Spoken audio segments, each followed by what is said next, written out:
Hola, buenas noches. Bienvenidos a Respuestas, verdades absolutas para un mundo relativo. Soy Patricia Gibre y esta noche nos acompaña el doctor Miguel Núñez. Miguel, buenas noches. Buenas noches, Patricia, y buenas noches a usted que nos acompaña en esta noche. Sí, Miguel, a manera de introducción, la semana pasada hablábamos de los argumentos bíblicos de la creación. ¿Por qué no recapitulamos un poco antes de iniciar nuestro programa de hoy? Cómo no, mira, hablábamos la semana anterior que Dios creó el universo de la nada y que es Él quien previene, que evita que el universo vuelva a la nada, que Él se mantiene en íntima comunicación con su universo. Y de hecho la Biblia atestigua que ese Dios mantiene el universo por el poder de su palabra y que todo realmente permanece unido en Él. Que ese Dios, hablábamos, ¿verdad?, fue el responsable de las primeras vidas, pero asimismo que ese Dios sigue siendo responsable de la reproducción de esas vidas. Hablamos también, ¿verdad?, de cómo Él creó cada cosa según su especie, lo cual va contrario a la teoría de la evolución, que habla de los saltos de una especie a otra. Y hablamos también en esa ocasión de que Dios es la última causa de los eventos. Si ocurre un terremoto, un huracán, realmente la naturaleza es la causa inmediata de eso que está ocurriendo. Pero en último sentido, Dios, que se mantiene en control de todo cuanto ocurre en su universo, también es responsable de permitir esas cosas. Y finalmente, entonces, también terminamos viendo las consecuencias o las implicaciones de tener una creación creada precisamente por un Dios. Porque si es así, entonces, y Dios crea a ese hombre a imagen y semejanza de él, como la Biblia atestigua, entonces la vida misma tiene un valor intrínseco, hay una dignidad de la vida que hay que respetar.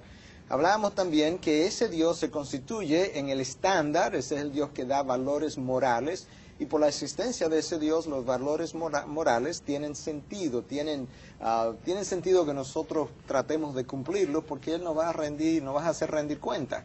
Hablábamos también, ¿verdad?, de que como Dios creó al hombre a su imagen y semejanza, como Él dice, hay una igualdad en la dignidad del hombre y en la dignidad de la mujer. Hay un respeto que es igual para el uno como para el otro.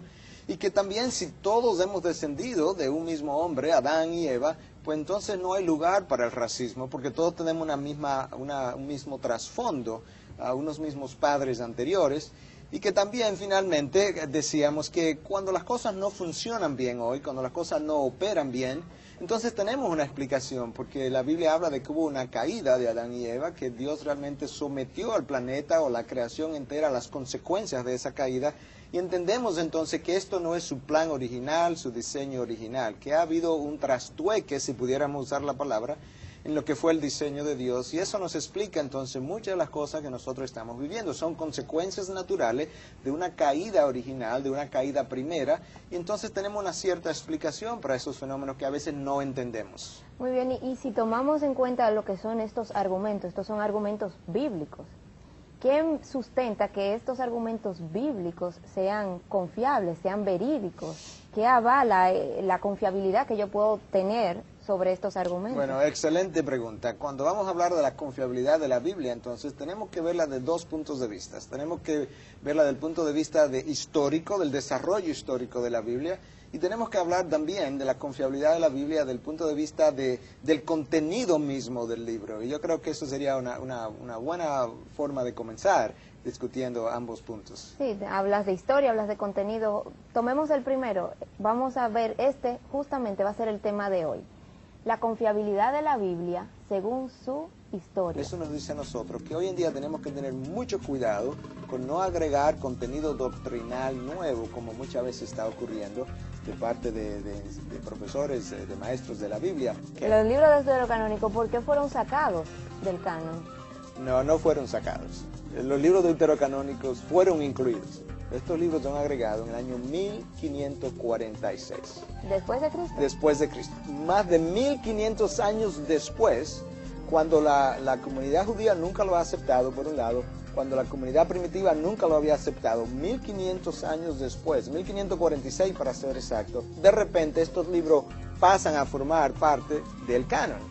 Yo no creo que haya otro libro en la historia de la humanidad que haya sido tan criticado como la Biblia ha sido criticado y que por encima de esa crítica se siga manteniendo como el libro mejor vendido a través de los años. No se muevan, que en breve retornamos con más de respuestas.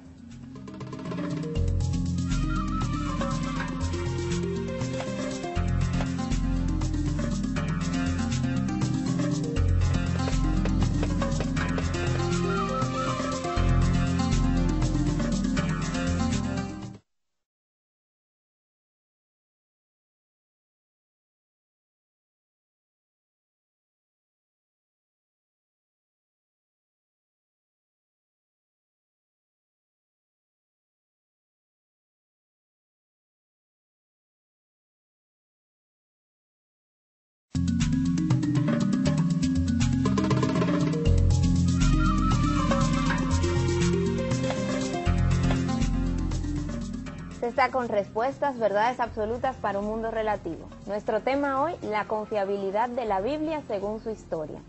Miguel, la Biblia, un libro que tiene más de 3.500 años, llega a nuestras manos, se encuentra vigente, pero ¿cómo se escribieron esos libros? Si ni siquiera existía papel en ese entonces, ¿cómo se guardaron las copias o lo que sea que cómo se conservó hasta llegar a nosotros hoy en día? A propósito de esto, hemos preparado este material, a ver qué nos trae la producción. La Biblia es un libro único en la historia de la humanidad. Única es, por ejemplo, la historia de su origen. El origen de la Biblia comenzó muchos siglos antes de Abraham, con la descripción de la historia antigua en tabletas de arcilla. Estas eran grabadas con un instrumento punzante y luego secadas para poderlas conservar. Otro de los materiales de escritura más comunes en esa época fue el papiro, el cual era usado desde el año 3000 a.C. Este papel provenía de una planta acuática denominada papiro, que crecía en los lugares poco profundos de los lagos y ríos de Egipto y Siria. Con la fibra interior de su caña se hacían tiras largas, las cuales eran prensadas en 2 capas, una sobre otra con almidón, luego secadas y finalmente pulidas. El papiro podía ser escrito por ambos lados, y para ser conservado y guardado, era enrollado en un palo largo. Su longitud promedio era de 6 a 10 metros. Sin embargo, llegaron a existir rollos de hasta 40 metros de largo. Otro material utilizado en la antigüedad, cuyo nombre fue originario de la ciudad de Pérgamo, fue el pergamino. Dicho nombre se le daba a las pieles debidamente tratadas de ternera, ovejas o cabras, las cuales se utilizaban para crear este material de escritura, el cual, aun cuando era más costoso, resultaba ser mucho más duradero que el papiro. Este tipo de material comenzó a usarse en tiempos del Nuevo Testamento. Finalmente, poco después del tiempo apostólico, en el siglo III después de Cristo, nació al uso una nueva forma de libro, el códice, libro con páginas como el que conocemos hoy en día. Los pliegos de papiro o pergamino eran escritos por ambas caras y encuadernados como hojas de un libro, con el cual se facilitaba la lectura de los escritos antiguos. Algunos opinan que la rápida difusión del cristianismo y la necesidad de escritos llevó al desarrollo de esta forma de libro más manejable. Curiosamente, cuando finalmente se desarrolló la imprenta por Gutenberg en el año 1452, el primer libro que se imprimió fue la Biblia. 120 ejemplares en papel y 30 ejemplares en pergamino. Estos antecedentes y muchos más nos llevan a explorar la confiabilidad de la Biblia por su historia y por su contenido.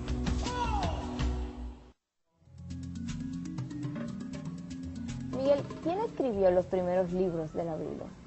Bueno, mira, es un libro que, como tú decías hace un rato, tiene 3.500 años que se comenzó a escribir, y los primeros libros de la Biblia, el Génesis, el Éxodo, Levítico, Números, Deuteronomio, los primeros 5 libros de la Biblia, que hoy conocemos como el Pentateuco, fueron escritos por Moisés. Esa es la evidencia interna en varias porciones de esos 5 libros. Moisés habla en primera persona como el autor de esos libros. Sin embargo, Moisés él existió alrededor de 1500 años antes de Cristo. ¿Se conocía siquiera la escritura en ese entonces? Bueno, fíjate que sí, porque precisamente hace unos años atrás, en el año 75, se descubrieron unas 15.000 tabletas de arcilla que tenían historias muy parecidas, ¿verdad?, a lo que la Biblia cuenta, y en esas historias de arcillas, o en esas tabletas de arcillas, pues se escribieron historias, pudo haberse escrito la historia de lo que estaba ocurriendo y de lo que había ocurrido, y esas tabletas datan de unos 2.400 años antes de Abraham, y Abraham antecede a Moisés por cientos de años, de manera que definitivamente sí, había una forma de escribir el lenguaje ya para la época de Moisés muy bien definida. Y dices que Moisés era el autor de los primeros 5 libros de la Biblia. De los primeros 5, esa es la evidencia interna, pero también la comunidad judía, que guardaba muy bien sus tradiciones, tiene una evidencia externa, y esa evidencia externa que está fuera de la Biblia atestigua también que Moisés fue el autor de esos primeros 5 libros. Y el quinto de esos libros, que es el libro de los deuterocanónicos, escribe y relata, o sea, se relata en el último capítulo la muerte de Moisés. ¿Cómo es esto posible? Si él es el autor, ¿cómo se relata en un último capítulo la muerte del mismo autor? Que cuando decía deuterocanónico, creo que quisiste decir Deuteronomio, que es el quinto libro del Pentateuco. Bueno, me era cierto que si en el último capítulo del Pentateuco, en el último capítulo del Deuteronomio, aparece cómo Moisés muere, y obviamente él no pudo haber escrito eso, pero sí lo pudo haber escrito Josué, quien fue su sucesor. Déjame ilustrarte algo. Cuando mi padre estaba vivo, él escribió varias obras de historia, varias obras de geografía, y cuando él murió, uno de esos libros de geografía, fue actualizado por mi hermana mayor y por mí, ¿verdad?, en un momento dado, y ahí se incluyeron cosas que ocurrieron posterior a la muerte de mi padre. Alguien pudo haber tomado ese libro posteriormente, revisarlo y decir, bueno, ¿cómo pudo Núñez Molina, que era como se le conocía como autor, haber escrito esto, porque esto es posterior a su muerte? Bueno, muy sencillo, hubo una actualización del libro y entonces nosotros agregamos algunas cosas posteriores. Josué, que Moisés instala como sucesor y que es realmente la persona que continúa llevando al pueblo hebreo, perfectamente pudo haber escrito su último capítulo como una forma, ¿verdad?, de honrar la muerte de Moisés. Ya, ¿y los demás libros, aparte de los 5 primeros? Bueno, mira, en algunos casos fueron escritos por profetas, como fue el caso de Isaías, el caso de Jeremías, de Malaquías, de múltiples profetas que están mencionados en la palabra de Dios, en el Antiguo Testamento. Pero también en otros casos fueron escritos por reyes, bajo inspiración, ¿verdad?, de Dios, como fue el caso de David, el caso de Salomón, que llegaron a escribir libros, Nehemías, otro de los grandes líderes en el Antiguo Testamento, de manera que tenemos múltiples autores que fueron responsables de que estos libros se escribieran. Ya, todos independientes, pero ¿cómo se recopilan entonces todos estos libros? Bueno, mira, eso fue un proceso. No es que un día de la nada, o de buena a primera, se dice, bueno, esto es la compilación de los libros. No, esto fue un proceso de varios cientos de años. Para la época de Salomón ya se tenía una recopilación inicial. Se conocía el Pentateuco, los primeros 5 libros, y estaba ya recopilado junto con los libros de Reyes, los libros de Jueces, perdón. También estaba con el libro de Ruth y con el de la primera y segunda de Samuel. Bueno, el tiempo sigue pasando y ya cuando el pueblo judío es llevado al destierro por Dios mismo a Babilonia, ya para ese destierro entonces se habían comenzado a agregar otros. ¿Y en qué año estamos más o menos? Ahora eso fue como en el año 486 antes de Cristo. Es cuando el pueblo se va al destierro a Babilonia. Ya para esa época entonces se habían agregado otros libros. Ahí se agregaron los Salmos, Proverbios, Eclesiastés, el libro de los Reyes, Isaías y algunos profetas menores, llamados menores simplemente porque son libros más cortos que los otros. Bueno, ya para esa época ya se tenía la mayor parte de esa colección de libros del Antiguo Testamento.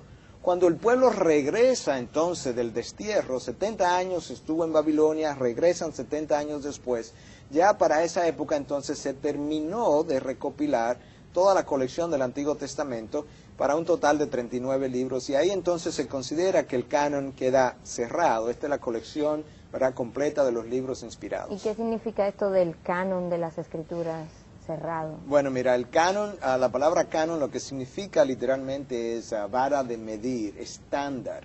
Entonces, cuando hablamos del canon, estamos hablando de los libros que llenaron el estándar, que llenaron los requisitos para ser considerados como fidedignos, buenos y válidos, genuinos por la comunidad creyente de esa época. En ese sentido hablamos entonces del canon. Y me pregunto cómo esa comunidad decidía cuáles libros iban a pertenecer a ese canon, cómo iban a ser parte de ese canon o no. Yo creo que, de nuevo, es una buena pregunta, porque yo creo que esa pregunta ha estado en la mente de mucha gente, pero una vez más, no es un proceso que ocurre en 24 horas, es un proceso de discusión en el devenir histórico. Y entonces, ¿qué eran los requisitos que se usaban para decir, bueno, esto es un libro genuino, un libro inspirado, infalible? Bueno, primero, mira, tenía que haber sido escrito por un hombre de Dios, un hombre que hubiese sido afirmado por Dios, por actos de Dios, un hombre que hubiese dicho la verdad con relación a Dios, un hombre que hubiese sido considerado, hubiese sido aceptado por esa época, por la comunidad de esa época como profeta, como alguien que Dios estaba usando en ese momento y cuyas enseñanzas no contradijeran nada de lo que ya había sido revelado y conocido. Entonces, las credenciales, vamos a decir, de los autores de la Biblia tenían que haber sido conocidas por su gente, de apóstol, de profeta, de discípulo de Cristo. Si me pregunto, por ejemplo, tú hablas de profeta, cuando un profeta fallaba en lo que decía, en lo que profetizaba, ¿qué sucedía? Bueno, mira, la comunidad judía fue una comunidad altamente celosa de la revelación que recibió, y precisamente en esa misma revelación a la comunidad judía se le revela que si un profeta profetizaba algo que no se cumpliera, que ese profeta debía morir apedreado. De manera que de pararse ahí y decir yo soy profeta de Dios y yo estoy prediciendo esto, profetizando esto, no era algo sencillo, porque tú estabas poniendo en riesgo tu propia vida si esas cosas no ocurrían. Ya, y hablabas de que el canon fue cerrado. Tanto el Antiguo como el Nuevo Testamento se cerraron. Se cerraron en un momento dado, ¿verdad? El canon del Antiguo se cerró unos 400 y tantos años antes de Cristo, fue confirmado eso unos 100 años después. Y el canon del Nuevo Testamento es cerrado un poco más tarde, ya es cuando se reúne la Iglesia en el Concilio de Cartagena en el año 397 y declara tanto el Antiguo Testamento como el Nuevo Testamento cerrado después de haber hecho toda la revisión de esos libros. Sí, Miguel, y hablabas de que este Concilio de Cartagena, ¿qué incidencia tiene? Bueno, mira, es que si tú consideras el canon cerrado, porque ya tú has hecho la revisión por parte de la comunidad creyente en el Antiguo Testamento, por parte de la comunidad creyente en el Nuevo Testamento, y ya ambas comunidades entienden, ¿verdad?, que lo que Dios ha revelado a través de sus hombres, confirmados por actos de Dios, está completo. Eso nos dice a nosotros que hoy en día tenemos que tener mucho cuidado con no agregar contenido doctrinal nuevo, como muchas veces está ocurriendo de parte de profesores, de maestros de la Biblia. No hay contenido, no hay revelación doctrinal nueva. Lo que Dios quería revelar está revelado en sus 66 libros. Y la comunidad creyente del Antiguo Testamento fue muy rigurosa y lo fue también la comunidad creyente del Nuevo Testamento. No hay revelación doctrinal nueva. Todo está revelado en su Biblia. Fascinante el tema, pero tenemos que irnos a una pausa. Cuando regresemos, más de respuesta.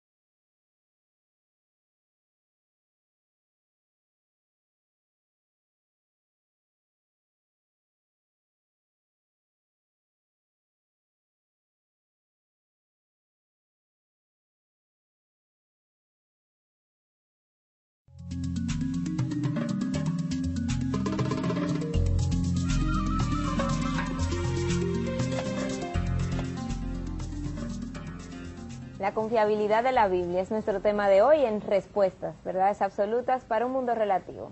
Miguel, antes nos mencionaba acerca de la recopilación de los libros que componen hoy en día la Biblia, y esta recopilación me pregunto si se llevó a cabo sin cuestionamiento sobre los mismos.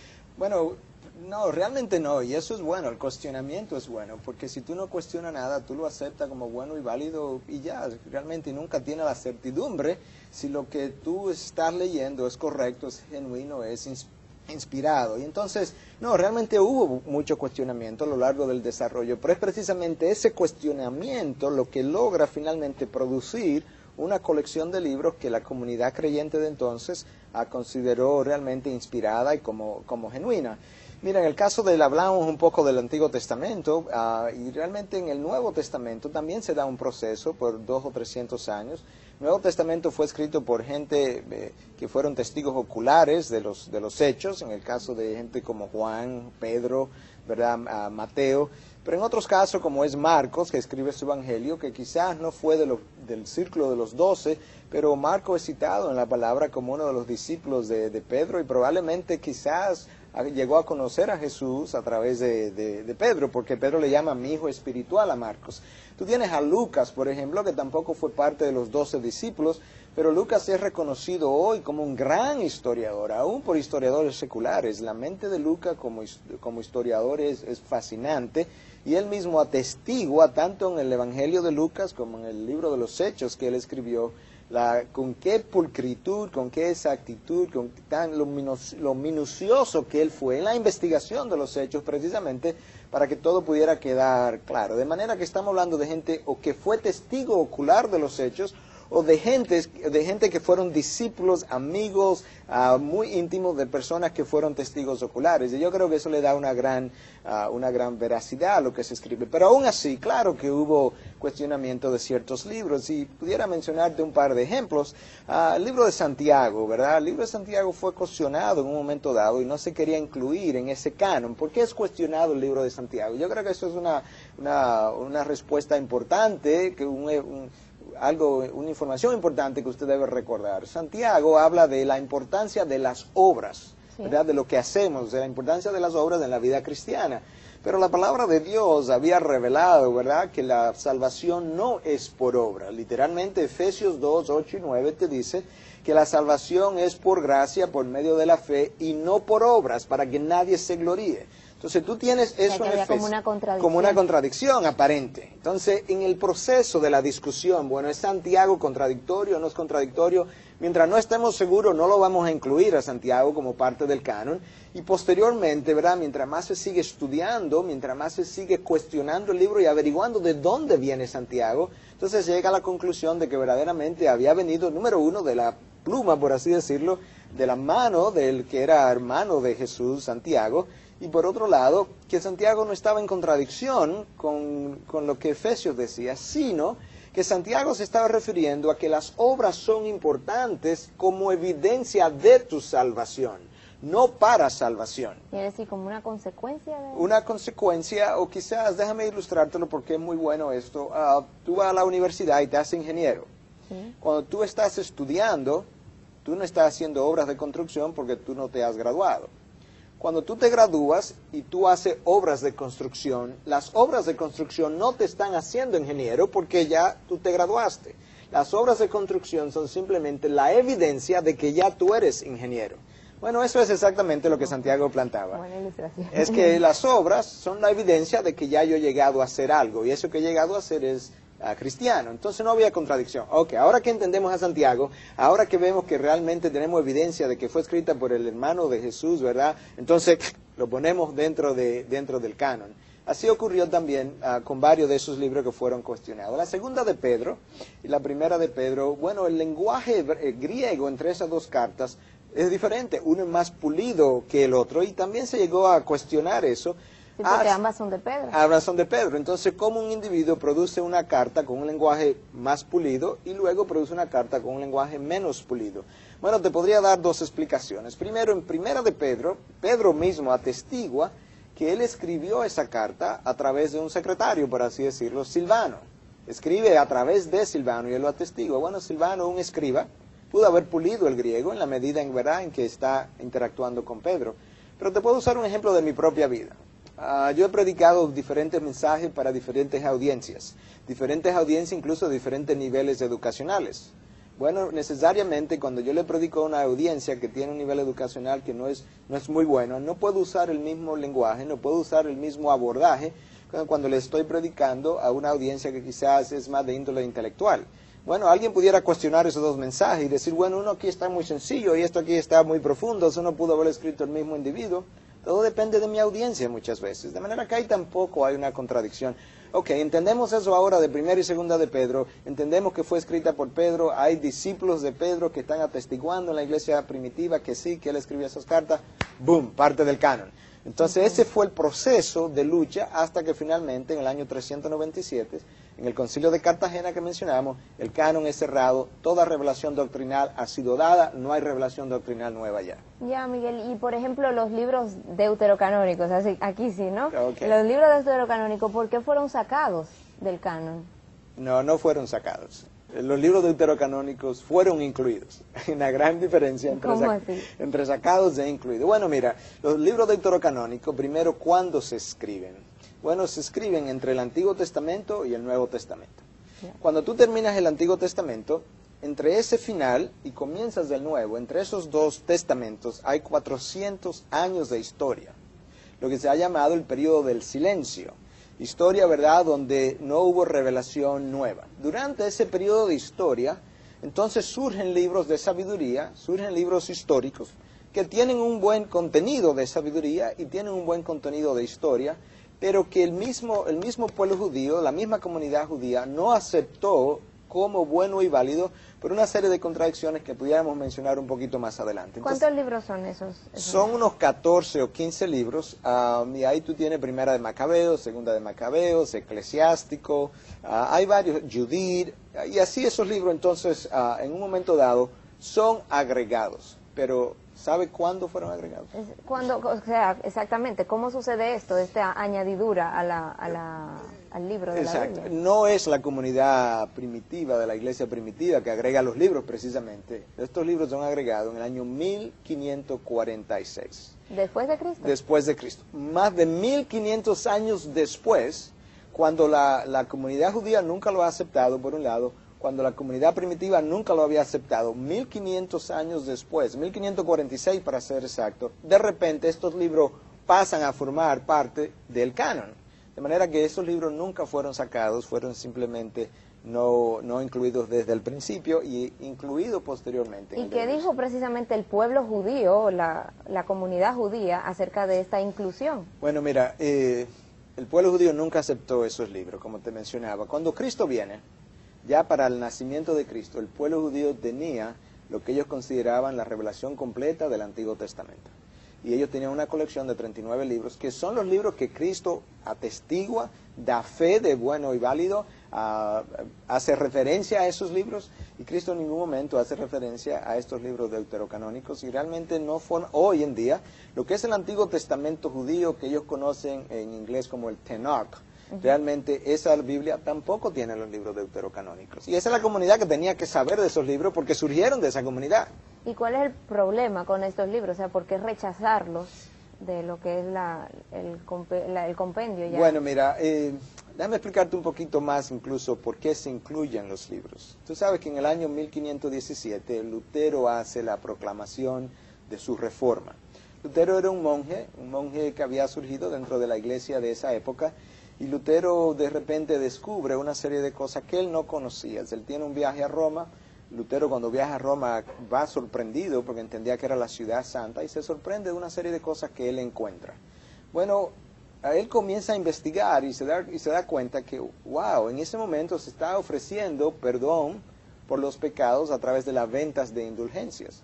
En otras palabras, yo podía, si pequé, hacer un aporte, una donación, dar una limosna si se quiere, y obtener salvación a través de esas ventas de indulgencia. Lutero queda totalmente en choque sobre eso, y él comienza a luchar contra eso, no para separarse de la iglesia. Lutero era muy claro, Lutero amaba la iglesia y quería permanecer dentro de la iglesia todo el tiempo.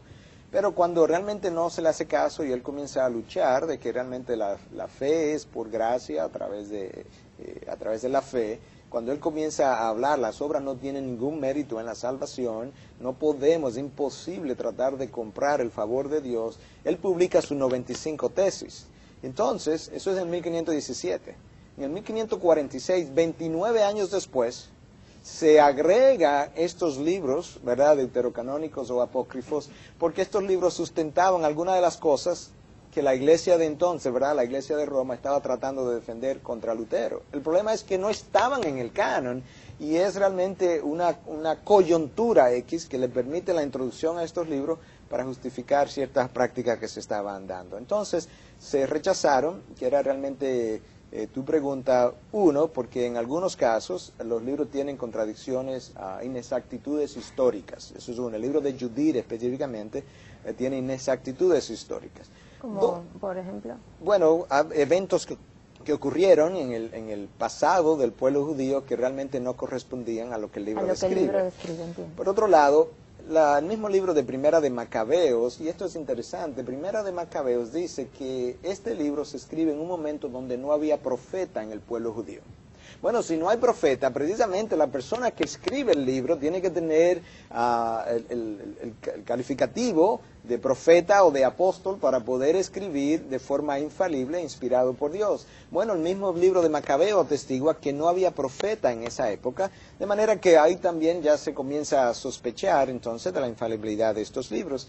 Pero así también nosotros nos vamos a otros libros, ¿verdad? El Segunda de Macabeo, donde se habla acerca de qué buena cosa es para dar limosna, porque esto puede librar de la muerte y puede limpiar de pecado.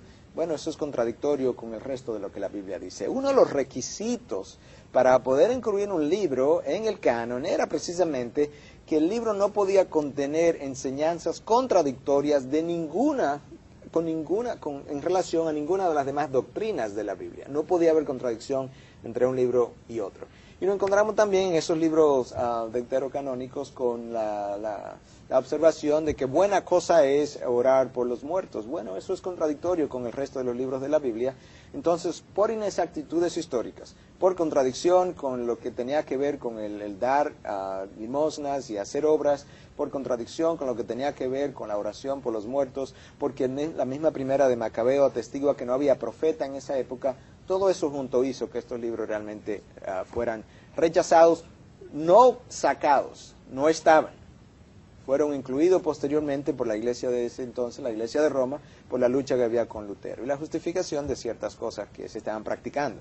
Ya, me pregunto cómo llega hasta nosotros entonces en cuanto a traducciones, porque has hablado del latín, has hablado del griego, de que fueron escritos, o sea, el lenguaje ha variado y tengo muchas más preguntas, pero tenemos que irnos a un corte. No se muevan, que en breve retornamos con más de respuestas.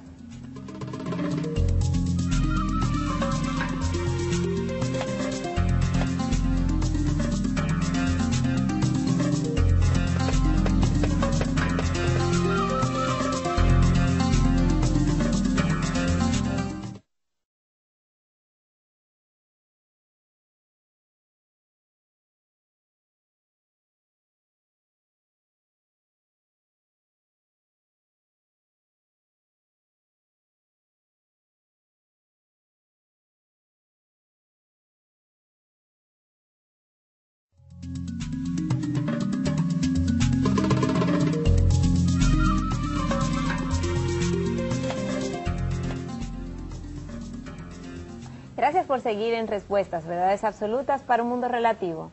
Hoy con nuestro tema, la confiabilidad de la Biblia. Miguel, en el segmento anterior explicabas por qué fueron rechazados los libros deuterocanónicos, ¿no? Bueno, déjame agregar algo más ahí a Patricia, que es muy, muy importante en el desarrollo de todo este tema. Mira, la primera Biblia que se hizo, la primera traducción que se hizo al latín, la hizo Jerónimo, un académico de la época, hacia el final de los años 300. Jerónimo se le encomendó la tarea precisamente de hacer una traducción de los textos originales, el hebreo para el Antiguo Testamento, el griego en el Nuevo Testamento, de esos textos originales y crear una traducción sumamente fidedigna al latín. Y estamos hablando de los años 300, al final de los años 300, principio del año 400. Eso es lo que se conoció como la Vulgata, porque era una versión que se quería que fuera más o menos popular en esa época. Popular llevándola al latín. Al latín, en ese sentido. Entonces se creó esa versión. Esa versión realmente fue aceptada como la versión, la traducción oficial de lo que es la Iglesia Católica. ¿Por qué eso es importante? Porque esa traducción al latín es muy temprano, es del año 300 y tanto. Iba a comentar que nos diera más o menos un margen de cuándo surge esta primera Exacto. Biblia en latín. Es sumamente temprana esa traducción. Esa traducción no tiene los libros deuterocanónicos. Entonces eso nos da a nosotros una idea que en esa época, ¿verdad?, con el canon ya cerrado, con una traducción hecha al latín, una traducción temprana, estos libros tampoco aparecen. Ya. Entonces ahora entendemos mejor que la introducción de estos libros en el año 1546 obedece a algo que ocurre en el momento, la explosión de la Reforma en el continente europeo, y eso entonces como esos libros llegan hasta lo que nosotros hoy conocemos del canon, pero no fueron parte del canon nunca. Ya, y hablabas de las diferentes traducciones, que fue con lo que cortamos.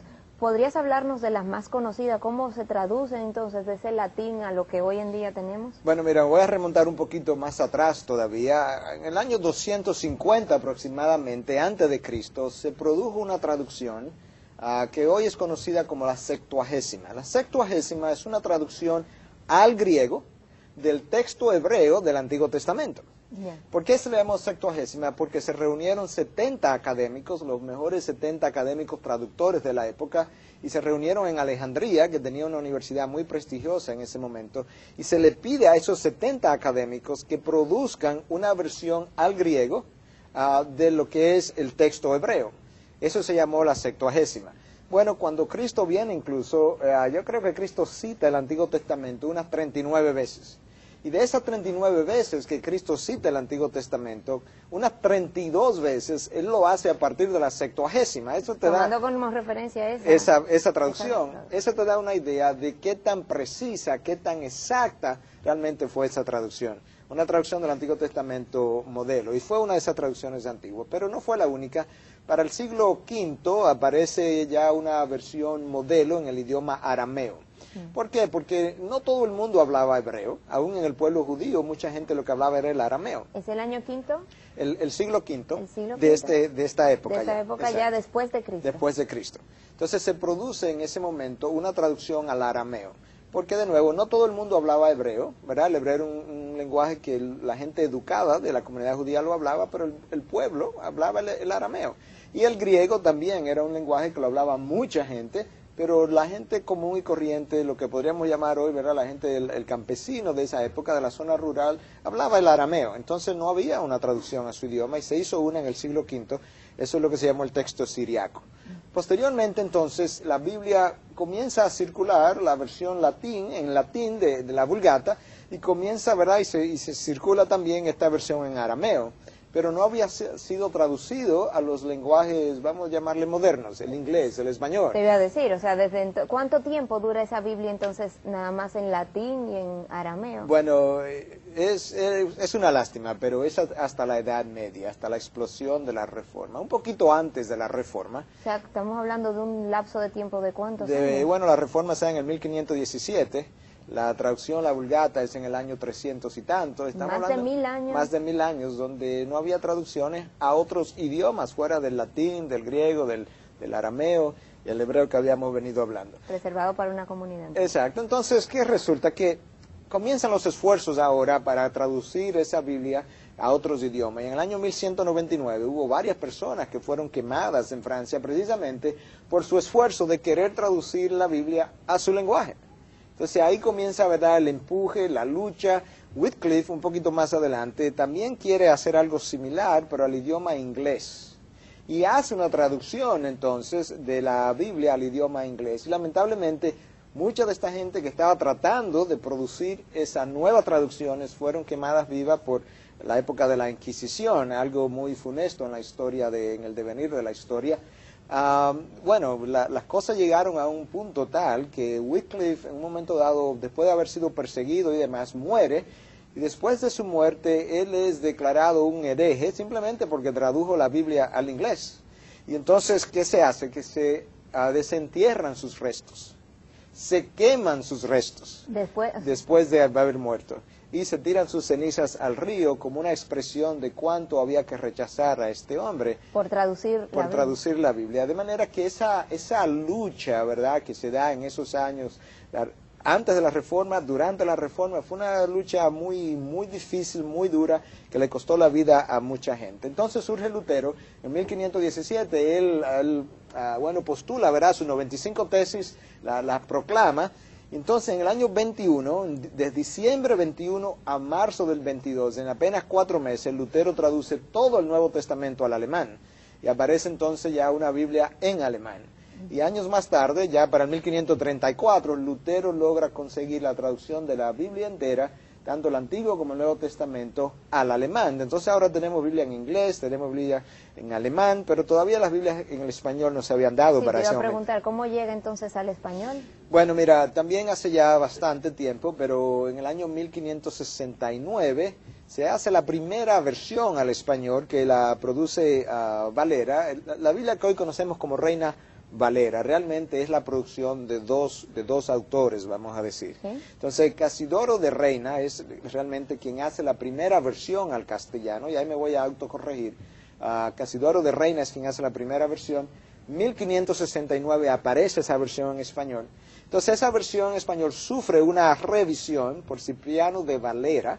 Sí. Entonces aparece eso ya revisado en 1602. Entonces esa es la traducción famosa en español, conocida como la Reina Valera, pero esa traducciones han sufrido actualizaciones no de doctrina. Te iba a preguntar, o sea, ¿qué tanto? Porque si la están revisando, ¿significa esto que le están cambiando? No, no le están cambiando doctrina, lo que pasa es que el lenguaje sí cambia, y te voy a ilustrar un par de cosas. Por ejemplo, hace unos años atrás, si tú decías que iba a ser un scan en inglés, es una palabra que la hemos ido introduciendo al español, eso hace 20 o 30 años de eso nada más. Eso significaba tener una vista panorámica de las cosas. Sin embargo, hoy en día la misma palabra significa ver algo minuciosamente.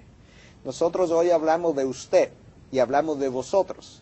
Sin embargo, eso no se conocía si antes el usted venía de una palabra que era busarset. Entonces, si tú le dices a alguien busarset hoy, te va a decir, ¿qué?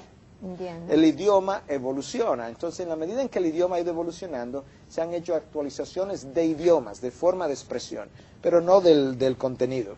Entonces, esa Reina Valera ha sido revisada múltiples veces, y la última creo que se da en 1997, es algo muy, muy reciente. Ya. Luego vinieron otras traducciones, también al español, la Biblia de Jerusalén, la Biblia al día, que Sí, es... porque yo he visto que tenemos muchas versiones, o sea, Exacto. como de casas diferentes, ¿no? Sí, algunas corresponden a traducciones de los textos originales, que serían las mejores traducciones, y otras corresponden realmente a paráfrasis. ¿Qué es una paráfrasis? Bueno, es un texto bíblico que no está traducido literalmente como aparece en original, sino que se trata de llevar más o menos el contenido del original. Es una versión popular de hacer la Biblia. No es la más exacta, no es la más recomendada. Últimamente ha salido una traducción muy buena, muy fidedigna con relación al lenguaje original, que es la Biblia de las Américas. Realmente tiene un lenguaje muy moderno y tiene un contenido muy apegado a lo que son las escrituras originales. Y la misma Reina Valera acaba de sacar recientemente un texto que se llama la Biblia textual, tratando de todavía apegarse aún más a ese lenguaje original. Y todavía, lo que existe hoy es un Nuevo Testamento de esa Biblia textual. El viejo está en producción. Pero como ves, entonces ha sido un desarrollo histórico a través de los años. Me sorprende cómo ha pasado tanto y han tenido que sufrir tantas personas para llegar a nosotros a poder tener en nuestra mano este libro. ¿En qué se basaron para hacer todas estas traducciones y demás? Bueno, mira, yo creo que la gente que comenzó a traducir se da cuenta de lo singular de este libro y del valor de este libro. Un libro tan valioso que es la revelación del Dios creador para el hombre, la revelación del plan de salvación para el hombre. No podía quedarse en 3 o 4 idiomas y comienzan entonces a hacerse las traducciones. Un dato interesante es que cuando Gutenberg hace su imprenta, el primer libro impreso, Patricia, es precisamente la Biblia. ¿El primer libro impreso de esa imprenta? De esa imprenta y de la primera imprenta que existió, que fue la imprenta de Gutenberg, wow. El primer libro impreso. O sea, el primer libro impreso en el mundo fue la Biblia. En el mundo, exacto. Se hicieron unos 120, 30 ejemplares, la mayoría, de hecho, 120 ejemplares en papel y unos 30 ejemplares todavía en pergamino, que es un tipo de piel. ¿Sí? O sea que la Biblia realmente tiene mucho valor, que la gente pudo apreciar, tanto que dio su vida por traducirla, estuvo dispuesta a ser quemado vivo por traducirla, porque no quería que gente dejara de conocer la revelación de Dios para el hombre. ¿Y hoy en día cuántas traducciones tendremos más o menos? Bueno, mira, yo no tengo el dato actualizado porque es difícil. Hay tantas traducciones que se están haciendo a tantos lenguajes diferentes que aún haciendo las investigaciones del lugar, tú no puedes tener el dato exacto. Pero te voy a dar algunas cosas. Mira, lo que se llamó The Cambridge History of the Bible, o la historia de la Biblia de Cambridge, establecía que ya para el año 66 había más de, si ponía lo que son las traducciones completa de la Biblia a un lenguaje y las traducciones de porciones de la Biblia. Yo tenía más de 1.400 idiomas representados en la traducción de la Biblia para el año 66. ¿Para el año 66? Para el año 66. Y de ahí en adelante se han continuado haciendo traducciones a muchos lenguajes de tribus, de indígenas y demás. Pero hace unos 30 años que se hizo un cálculo, y creo que aparece también en esa The Cambridge History of the Bible, que si nosotros fuéramos a reproducir la Biblia para llenar la demanda mundial de la Biblia, había que producir una Biblia cada 3 segundos. Lo que sería más de 32.000 ejemplares por día, trabajando continuamente sin parar las 24 horas del día.